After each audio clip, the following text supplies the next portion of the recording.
जय श्री राम। सभी को मेरी तरफ से रामनवमी की लाखों करोड़ों बधाइयाँ। सबसे पहले मैं बता दूं, हम रामनवमी का त्योहार इसलिए मनाते हैं क्योंकि आज के दिन हमारे प्रभु श्री राम जी का जन्म हुआ था और हमारे लिए श्री राम जी से बढ़ के दुनिया में और कुछ नहीं है। तो आज मतलब इतनी खुशी हो रही है कि मैं क्या बताऊं, इतना सेलिब्रेट हम इसे करते हैं। श्री राम जी की महिमा सिर्फ भारत तक सीमित नहीं है। आज भी Cambodia, Malaysia, Thailand, Iraq, China जैसे बड़े बड़े देशों में श्री राम जी की पूजा की जाती है। तो श्री राम जी की महिमा तो अपरंपार है।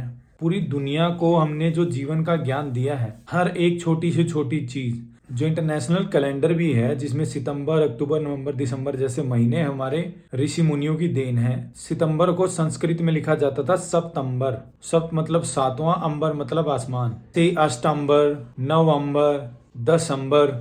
अंग्रेजों को बस मॉडिफाई करके क्रेडिट लेना आता है चीजों का। ऐसे ही नहीं भारतवर्ष को विश्व गुरु कहा जाता। एक समय ऐसा था जब अखंड भारत पूरी दुनिया में फैला हुआ था। जब अंग्रेज शिकार करके कच्चा मांस खाते थे, उनको कपड़े तक पहनने का नहीं पता था। हमारे यहाँ तब गीता का ज्ञान दिया जा रहा था। हमारे ऋषि मुनि इतने महाज्ञानी होते थे। हर एक चीज दुनिया को हमने सिखाई है, कपड़े पहनने से लेके खाना खाने तक।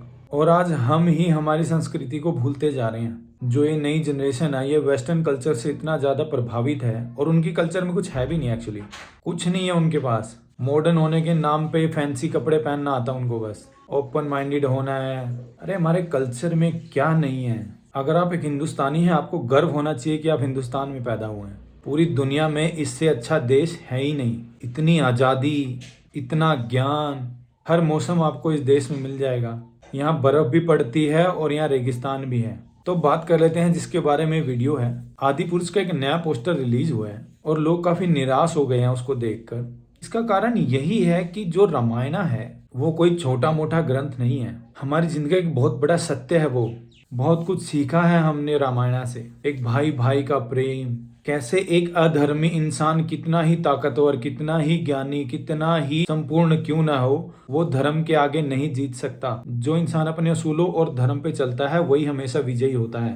लोगों को दिक्कत ना प्रभास से है ना उनकी फिल्म से है। लोगों को दिक्कत इस चीज से है जिस महाग्रंथ के ऊपर ये फिल्म बनाना चाह रहे हैं। अगर आप बना रहे हो तो उसे अच्छे से तो दिखाओ। आज से करीब 36-37 साल पहले 25 जनवरी 1987 को टीवी पे टेलीकास्ट हुआ था एक सीरियल रामायणा। वो सीरियल और उसके पात्र आज भी हमारे दिल, दिमाग और आत्मा में बसे हुए हैं। जैसे ही हम श्री राम को अपने मन में इमेजिन करते हैं तो उनका एक बड़ा मुस्कुराता हुआ, एकदम सरल स्वभाव, एक बहुत ही सुलझे हुए, चेहरे पे मुस्कान लिए हुए, जिनका गुस्से से दूर दूर तक कोई नाता नहीं, ऐसे एक व्यक्तित्व हमारी नजरों में आता है। लेकिन जो आदि पुरुष का पोस्टर रिलीज हुआ है उसमें आप देख सकते हैं जो श्री राम है वो बड़े ही गुस्से में चले हुए हैं आगे। कि मतलब उनकी भावना ही है लड़ने की। आदि पुरुष का टीजर लगभग 6 महीने पहले आया था। 500 करोड़ के बजट में बनने वाली ये फिल्म।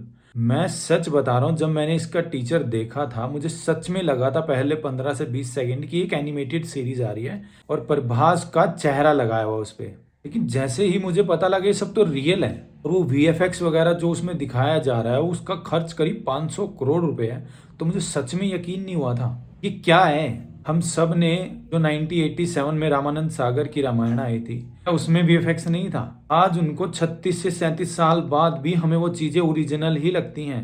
हफ्ते में सिर्फ एक दिन संडे को रामायण आती थी और ऐसा कोई नहीं था। एक और मैं आपको बता दूं, चाहे वो हिंदू था, मुस्लिम था, सिख था, ईसाई था, रामायण एक ऐसा टीवी सीरियल था जिसको सब देखते थे। किसी को इस चीज से मतलब नहीं था कि वो हमारे धर्म से है या नहीं। इतना प्यार था लोगों को उस चीज से।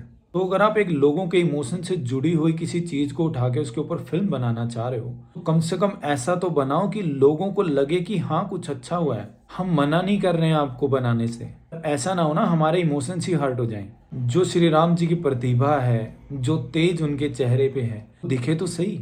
जो 1987 में रामायण आई थी जिसमें श्री राम का रोल प्ले कर रहे अरुण गोविल जी को आज भी लोग एयरपोर्ट पे देखते हैं तो उनके चरणों में गिर जाते हैं। हम लोग आज तक भी उनसे इतना इमोशनली जुड़े हुए हैं और हम मानते हैं, हम उनको भगवान के रूप में देखते हैं। तो आप यकीन नहीं करोगे, अरुण जी ने भी उस टाइम पे इतनी फिल्मों को इसलिए ठुकरा दिया क्योंकि वो जानते थे लोगों की नजरों में उनकी जो छवि है वो श्री राम की है और वो ऐसे वैसे रोल कर नहीं सकते। तो उन्होंने इतना इन चीज को मेंटेन किया। और श्री लक्ष्मण जी का रोल निभा रहे सुनील लहरी जी ने उस समय पे सिगरेट पीना तक छोड़ दिया था क्योंकि वो नहीं चाहते थे कि पब्लिक में कोई उन्हें सिगरेट पीता हुआ देख ले। क्योंकि लोगों के दिलों में उनकी छवि एक लक्ष्मण जी की थी। मतलब आप समझ रहे हैं ना, मतलब हम भारतीय लोग बहुत इमोशनल हैं। प्यार से चाहे लोग हमारी जान ले लो, हम लोग आज भी उस पुरानी रामायण से इतना अटैच हैं। जब उस रामायण को लॉकडाउन में फिर से दिखाया गया, हाईएस्ट टीआरपी का रिकॉर्ड बनाया था उसने। तो बात करते हैं आदि पुरुष में क्या गलत हुआ। सबसे पहले वीएफएक्स, लगभग 600 करोड़ में बनी ये मूवी। इसका वीएफएक्स देख के आप बोलोगे इस पे 10 करोड़ रुपए भी ज्यादा खर्च हुए हैं। और आपको यकीन नहीं आ रहा तो प्रशांत वर्मा की फिल्म आने वाली है हनुमान, उसमें देख लीजिए कि 15 करोड़ के बजट में उन्होंने क्या बनाया हुआ है। तो वीएफएक्स को लेके तो लोग बहुत ही डिसअपॉइंटेड हैं।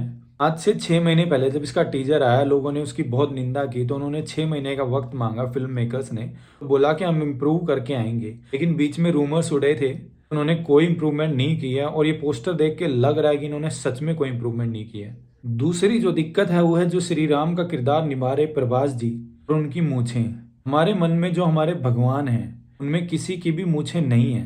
हमने जो रामायणा भी देखी उसमें भी श्री राम जी की मूछें नहीं थी। क्योंकि अगर मूछें होंगी तो वो मुस्कान हम मिस कर देंगे। जो सरल व्यक्तित्व वो दिखाते हैं, मूछें जो हैं इंसान को थोड़ा दबंग दिखाती हैं। अगर आपको किसी को सरल व्यक्तित्व को दिखाना है तो उसमें मूछें रख ही नहीं सकते। और अगर आप देखोगे उस टाइम पे जो मूछें थी वो राक्षसों की निशानी थी। आप रावण को देखोगे, रावण की लंका में जितने राक्षस थे सब ने मूछें रखी हुई थी। और इस फिल्म में श्री राम की ही मूछें दिखा रखी हैं। और वैसे भी मूछ और दाढ़ी जो है अनहाइजीनिक माना जाता है। एक इंसान जो खुद का हाइजीन मेंटेन नहीं करता उसी को मूछ दाढ़ी आती है। लेकिन आजकल ये चीज फैशन हो गई है, ट्रेंड में है, तो वो अलग बात है। कोरिया और जापान जैसे देश में दाढ़ी मूछ रखने वाले इंसान को बहुत ही बुरा माना जाता है। तीसरी जो सबसे बड़ी दिक्कत है वो कास्टिंग की। इस फिल्म में ना तो प्रभास राम लग रहे हैं, ना सनी सिंह लक्ष्मण लग रहे हैं, ना कीर्ति माता सीता लग रही हैं। तो हम लोग इन कैरेक्टर से अटैच हो ही नहीं पा रहे। कहीं से कहीं तक भी ये कास्ट हमारे एक्सपेक्टेशन के ऊपर खरी नहीं उतर रही है। और इसी चीज का हमें दुख हो रहा है सबसे ज्यादा। और चौथा कारण यही है कि जो प्रभास जी हैं उनसे हमारी एक्सपेक्टेशन बहुत ज्यादा है। बाहुबली के बाद से तो इतनी ज्यादा बढ़ गई हैं। ये ऐसा ही है कि अगर आप किसी क्लास में टॉप कर दें, हम ये एक्सपेक्ट करते हैं हम नेक्स्ट ईयर भी टॉप ही करेंगे। प्रभास जी को लेके जो एक इमेज है हम लोगों के मन में कि वो बहुत ही ब्रिलियंट एक्टर हैं। और अगर आप पैन इंडिया आते ही एक बहुत ही धमाकेदार फिल्म को लेके और उसके बाद फिर फ्लॉप देना शुरू कर दोगे तो कहीं ना कहीं वो दिल टूट जाता है फैंस का। इनकी राधे श्याम फ्लॉप हुई, साहो फ्लॉप हुई, इतनी इतनी बड़ी बजट की फिल्में, इनकी फीस ही 100 करोड़ है। फिल्म का बजट तो स्टार्ट ही इनकी फीस से शुरू हो जाता है। 100 करोड़ में तो 4 फिल्में बन जाती हैं। तो प्रभास जी जो है हमारे एक्सपेक्टेशन पे बिल्कुल खरा नहीं उतर रहे हैं अब तक। अगर ये होता कि वो शुरू में फ्लॉप देते और धीरे धीरे इंप्रूव कर रहे होते तो हम उसको उसी हिसाब से लेके चलते। लेकिन अगर आप आते ही एक ब्लॉकबस्टर के साथ और फिर फ्लॉप हो जाते हैं तो वो एक उल्टा हो जाता है सिनेरियो। जो सबसे बड़ी दिक्कत हमें है, जो देवदत्ता जी हनुमान जी का रोल प्ले कर रहे हैं वो कहीं से कहीं तक भी हनुमान जी नहीं लग रहे हैं। हम लोग जो हनुमान जी के भक्त हैं, बजरंग बली हैं, जो वो प्रतीक हैं भक्ति का, ताकत का, शक्ति का, एक बार आप आंख बंद करो और हनुमान जी को इमेजिन करो, आपके मन में आएगा कि एक बहुत ही ताकतवर भगवान गदा लिए हुए, किसी से नहीं डरते। तो हनुमान जी जब लक्ष्मण जी मूर्छित हो गए थे और हनुमान जी उनके लिए संजीवनी बूटी लेने जा रहे थे, रावण ने काल को आदेश दिया था कि उनको रोको। काल ने उनसे पूछा था जब वो लंका जला रहे थे तब आपने उनको क्यों नहीं रोका। वो इतने इतने महाशक्तिशाली हैं कि उनसे तो कोई भयभीत था। और श्री राम जी के आगे जो वो भक्त बन के बैठते हैं, इतने पराक्रमी, इतने महाशक्तिशाली, लेकिन जो श्री राम जी के आगे से हाथ जोड़ के ऐसे राम राम करते हैं। अच्छा, आप लोगों को सुन के ऐसे लग रहा होगा ना क्या कमाल का इतिहास रहा है हमारा, कहाँ से आए हैं हम लोग। अब देख ही रहे हो ना, इस पूरी फिल्म में किसी भी किरदार को ढंग से नहीं निभाया जा रहा है। यहाँ तक कि रावण भी रावण नहीं लग रहा है। हमारी पुरानी रामायणा में देखोगे जो रावण है वो ऐसा नहीं कि 10 सर लिए घूम रहे हैं। 10 सर का मतलब यहाँ ये नहीं था कि उनके सच में 10 सर थे। यहाँ दशानन का मतलब था कि वो इतने पराक्रमी, इतने महाज्ञानी थे कि उनके दिमाग में 10 चीजें एक साथ चलती थी। उन्होंने 10 अलग अलग विद्याओं का ज्ञान ले रखा था। एग्जाम्पल मैं आपको देता हूँ कि इंसान है जिसने पढ़ाई में साइंस पढ़ी है वो बन जाता है कि साइंटिस्ट, उनकी हुई एक बुद्धि। वही इंसान आगे चल के इंजीनियरिंग भी पढ़ ले, हो गया 2। अब वो आगे चल के मेडिकल भी पढ़ ले, उनका हो गया 3। ऐसे समझिए आपकी जो रावण जी थे उनके 10 सर थे, यानी कि उनके पास 10 अलग अलग विद्याओं का महाज्ञान था। इतना पराक्रम था उनका।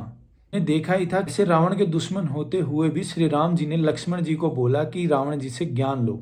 ये कोई छोटी मोटी चीजें नहीं है कि आपने मुंह उठाया और इन सब पे आप फिल्म बना देंगे, कुछ भी बना देंगे।